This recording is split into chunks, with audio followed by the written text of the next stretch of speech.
What's up, guys? Mike Conway with Smoke Summer Barbecue, and today we got our 22-inch Weber Smoker Mountain all fired up. We are running some B&B charcoal briquettes, and we have some hickory wood chunks mixed throughout the briquettes down there as well.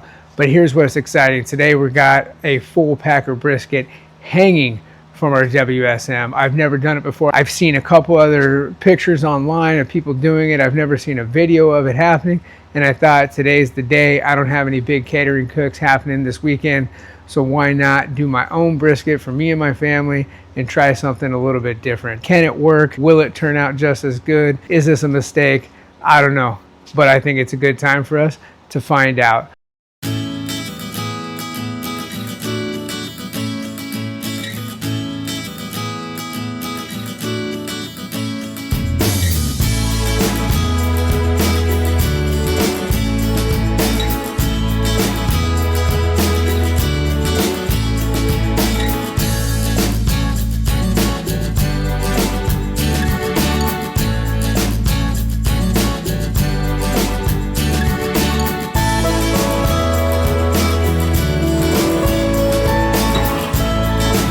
So we went ahead, we got this brisket out last night, we got it trimmed up, we got that fat cap trimmed down to about 1/4 of an inch all the way around. Very smooth, very happy with the way the brisket trim came out.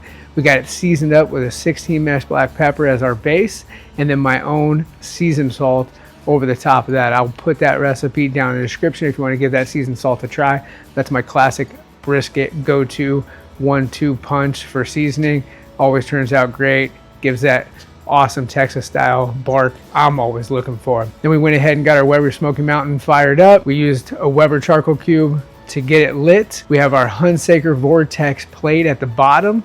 We have an XL Hunsaker charcoal ring that we use to hold our briquettes, and we are using our Hunsaker rib rack to hang this brisket as well. You've probably seen people hang full racks of ribs from their Weber Smokey Mountain. I've done hundreds if not thousands of racks myself, and I love the outcome every time. But have you ever seen anybody hang a full packer brisket from their Weber Smoky Mountain? I haven't. And today we're gonna test it out because this is something I've been wanting to do for a long time. So let's get this brisket hanging from our 22-inch Weber Smoky Mountain and see what it's all about. Our packer brisket hanging from our WSM. It's time to get this lid shut down, dial in our temps, and see what this cook's all about.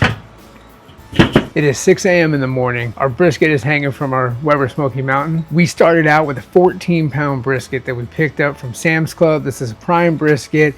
It was extremely fatty, and we did do an aggressive trim on this. So that brisket went from 14 pounds to 8 pounds by the time it hit the smoker. It's smooth, it's aerodynamic. We did a very aggressive trim just because we want to keep this cook as consistent as we can. I have no idea how this brisket's going to react. I don't know how the bark's going to set. I don't know what it's going to look like. I actually have zero plan for this brisket other than we're hanging it. I don't know if I'm going to wrap it like I usually do around the 170, 180 when I'm happy with the way the bark looks. I don't know if I'm going to let it ride all the way through to like 195, 198, hopefully before it gets too tender and falls and lands on that Hunsaker Vortex plate that I got at the bottom. We're going to just progress and see where this takes us. We'll check on it every few hours, see how we're doing. And if we need to wrap it around the 175, 180 range, then that's exactly what we'll do, and we'll put our grate back in. If we can ride it all the way through, then we'll let it ride. So let's go ahead and check on this in a few hours, see where we're at. If we need to spritz it, then we'll spritz it. We did go ahead and hook up our Billows fan by ThermalWorks, and we have our RFX gateway and our ThermalWorks power pack there powering it all. Thermometer running right in there so we know what the temp is. So we got our temp set at 250 degrees, and that is where we're gonna let this pretty much ride the entire cook. If you have a Weber Smoky Mountain or any type of drum and you're not running a fan, you're missing out. This is how you get real authentic charcoal and wood flavor without needing to do a pellet smoker and get incredible results. It's time for us to open up the lid for the first time and check out what this brisket looks like. The bark is starting to set up real nice. I'm actually really impressed with how that looks right now. We're spritzing with just straight water only. These bullet smokers run high humidity already, so you don't need a ton. We don't really have any dark spots, which I was kind of worried about maybe on the top and even the bottom. Well, let's go ahead and get this lid shut back down and let her keep doing her thing. Time for us to do another check on this brisket. Man, she is looking good.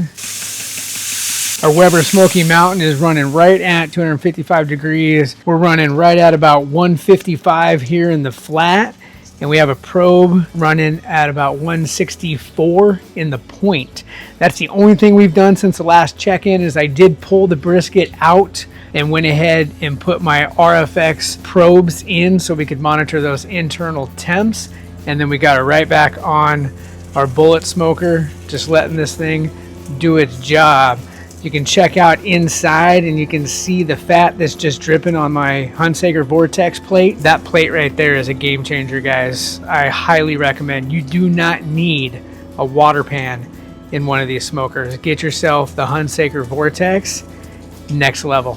Trust me. It has been exactly 5 hours right now, so we'll check back in probably in another hour.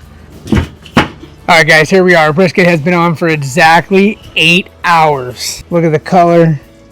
That bark,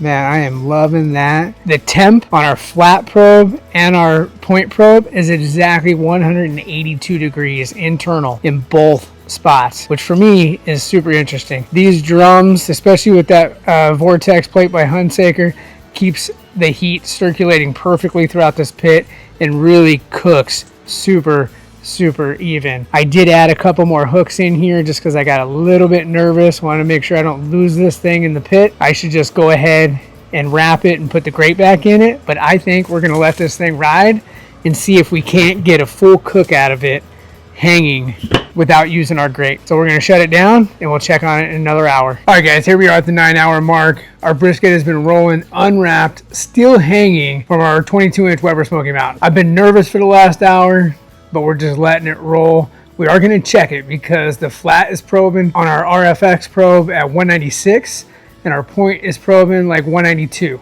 So we're going to go ahead and use our ThermoWorks Instant Reprobe thermometer. We're going to check it for tenderness and see how we are. We're not looking for butter tender in the flat because we do a long rest and a long hold on these overnight in our Vevor warming cabinet. That 195 all the way to like 198 range is typically where I pull my briskets anyways.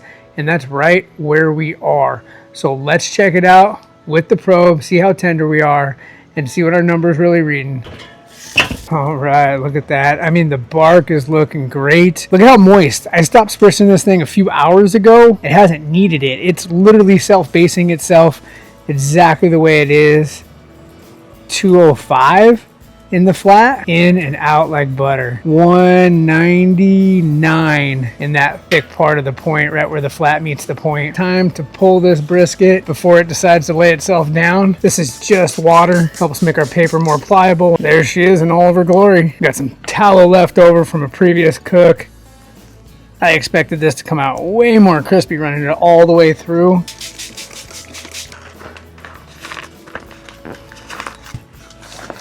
And now we are fat side up. We're going to take our probe, put this one back in the point. This is so we can just make sure those temps stay above 140 degrees while it sits overnight in our warming cabinet, which we will set to 150 degrees. Got our warmer set to 147 degrees. It's currently at 129.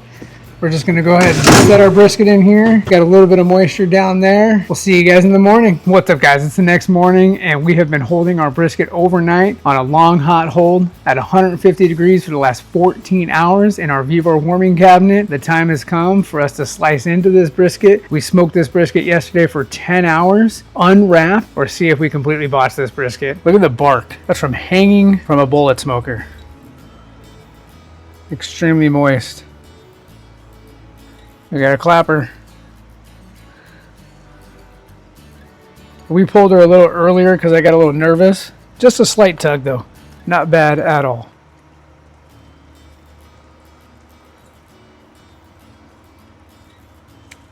I would say that we undercooked this brisket slightly. You can see that fat is not rendered all the way through. So this is going to make for some delicious chopped brisket. All this is doing is making me want to hang another brisket and give it another shot. I feel like a lot of YouTubers, when they're doing their videos, and I don't even know if I consider myself a YouTuber. I only got just under 1,000 subscribers, but I try to do YouTube content. People doing YouTube content, they don't show the bad, they don't show the failures, and rarely do I do experiments that come out perfect on the first try, and I think this is a good example of that.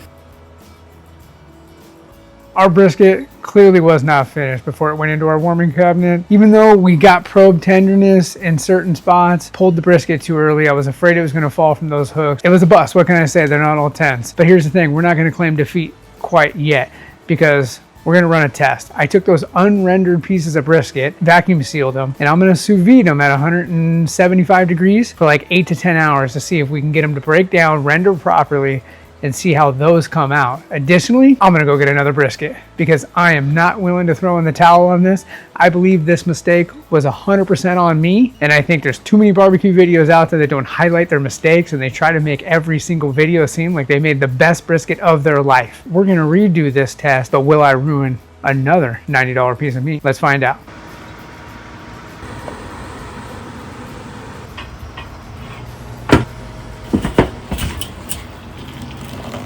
All right, guys, we're back. I ran to Costco. I got myself another prime brisket. The closest I could find was 15 pounds. The last one was 14 pounds. I got it trimmed up, very similar to the last one, seasoned identical. It looks almost the exact same. And we got it here this morning.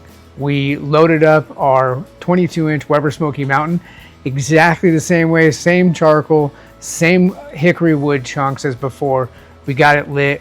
We have it running with our ThermalWorks fan, our RFX, and our battery pack that's powering everything. Couple changes that I did decide to make. One is on that first brisket, I hung it from the flat and the point closest to that Hunsaker Vortex plate. This time, I decided to change that up a little bit.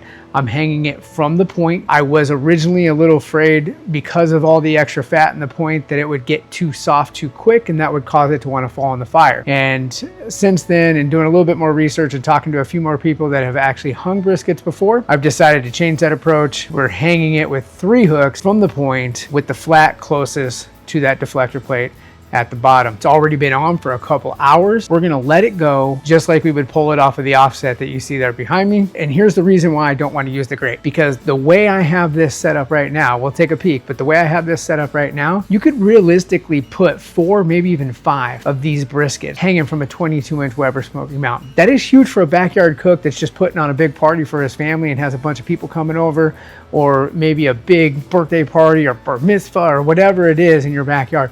Or even just small catering people that want to utilize the drum a little bit more. We hang ribs. The capacity is huge when you hang ribs. Well, if you can get 4 or 5 briskets hanging from a Weber Smokey Mountain, that's a great accomplishment. So that's why we're actually doing this. I want to see. So let's check back in a couple hours. All right, guys, we're back right at the 5-hour mark. We're going to go ahead and open up the lid on the WSM. We have a spritz bottle just in case we need it with some water and a little bit of Worcestershire sauce. Let's take a look. Not looking bad at all. I am going to do a little spritz.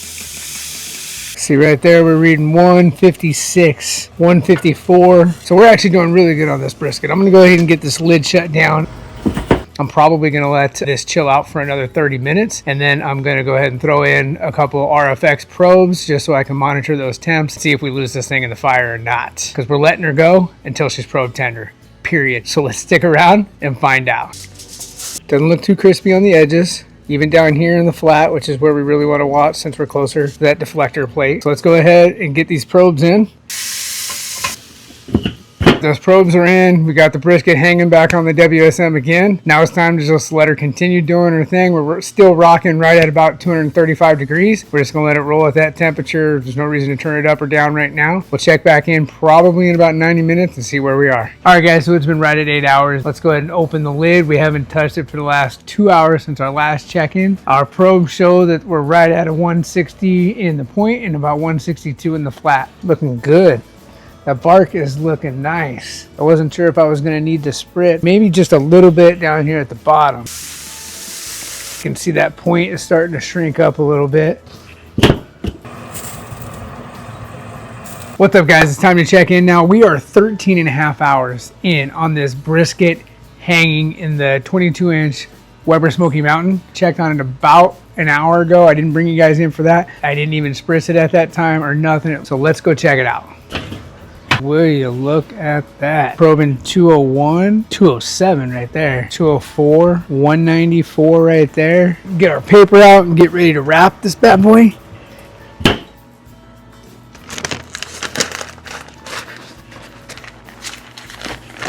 "13.5 hours hanging." We're gonna let this temperature come down slightly, maybe 15-20 degrees. We're gonna put it in our holding oven at 150 degrees overnight, and then we will slice into this thing tomorrow. But I'm hoping that we didn't ruin a second $90 brisket. We put it in the warmer last night where it's been resting for the last 16 hours. Our internal temperature in the point is 144. The internal and the flat is right at 141. So exactly where we want it. Get all the juices back on this brisket.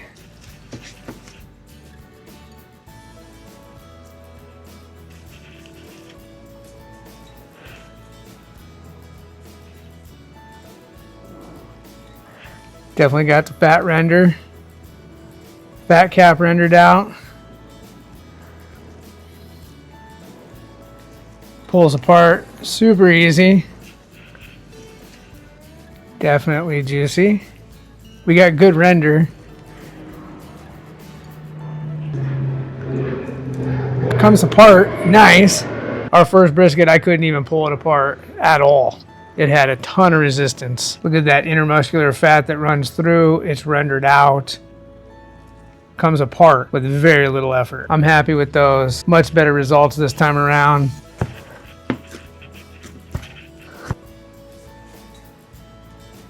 Hanging brisket on our Weber Smokey Mountain 22-inch. And here's a couple of things that I'd like to note. Can you hang a brisket on a Weber Smokey Mountain from start to finish, all the way through, unwrapped without using any grates? The answer, absolutely. Our first one was an absolute bust. Fat wasn't rendered, couldn't even pull it apart, even with a really hard pull. It bought ourselves another $90 brisket. The only difference is I did hang the second brisket point side up instead of the flat side up like I did in the first one. Now I've made a lot of briskets on my Weber Smokey Mountain, my 22-inch here. I got an 18-inch there. I have a 26-inch kettle. I have a 22-inch kettle. I've made a ton of briskets on every single one of those, and this 22-inch Weber Smokey Mountain is probably one of my favorites. If I was gonna do this again, I wouldn't hang it unless I absolutely needed to, because although it works and it came out pretty good, it definitely wasn't my best brisket. It didn't come out the best, in my opinion. If I was gonna hang again, when it comes just pushing through that stall around the 165, 170, 175 range, I'd pull the brisket, I'd wrap it, I'd put my grate back in, finish the brisket on the grate instead of hanging it. Point got a little bit overcooked. Same thing with the flat right on the edges because it had that direct heat exposure for the entire 13.5 hours. I will stick to hanging my ribs. When it comes to brisket though, my opinion that the tried and true stick burner, Texas style offset is the best way to go. Thanks for watching, guys. If you have feedback, if you think I did something wrong, if you think I should try something and redo something that would have made it a better result, by all means, put that in the comments. Let me know. I'd love to hear your feedback. Don't forget to like and subscribe. Share this with somebody that thinks it would be a horrible idea to hang a brisket. And until next time, we appreciate you guys.